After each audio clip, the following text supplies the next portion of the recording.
ప్రభు మీతో ఉండునుగాక. నీ ఆత్మతోను ఉండునుగాక. పునీత యోహాను గారు రాసిన సువిశేషంలోని భాగము.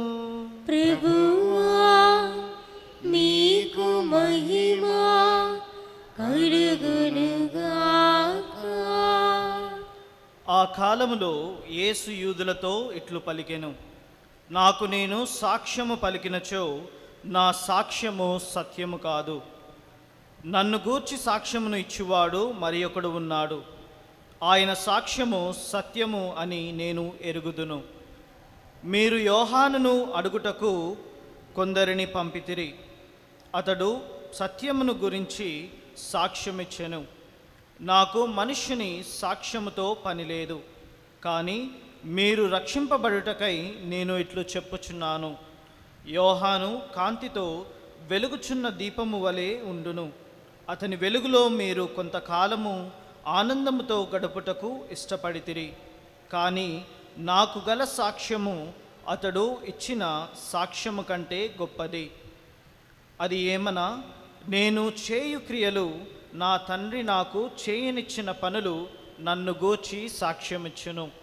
తండ్రియే నన్ను పంపెనని నిరూపించుచున్నవి. నన్ను పంపిన తండ్రియే నన్ను గూర్చి సాక్ష్యమిచ్చుచున్నాడు. మీరు ఎన్నడూనూ ఆయన స్వరమును వినలేదు, ఆయన రూపమును చూడలేదు.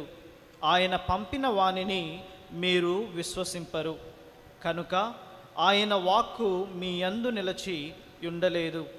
నిత్య జీవము ఇచ్చునని మీరు భావించు లేఖనములను పరిశీలింపుడు, అవియే నన్ను గూర్చి సాక్ష్యమిచ్చుచున్నవి.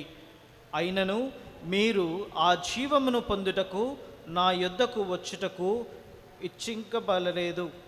నేను మనుష్యుల పొగడ్తలను ఆశించువాడను కాను, నేను మిమ్ము ఎరుగుదును. దైవ ప్రేమ మీలో లేదని నాకు తెలియను.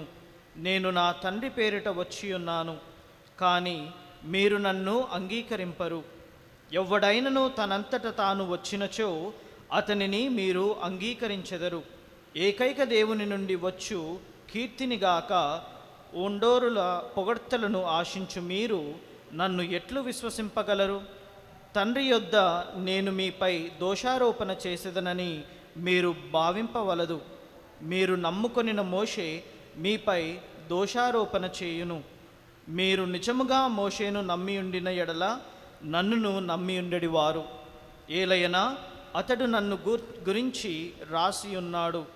అతడు రాసిన వాటిని మీరు నమ్మినచో నా మాటలను ఎట్లు నమ్మెదరు? ఇది క్రీస్తు సువిశేషము. క్రీస్తువా మీకు స్తుతి కలుగునుగాక.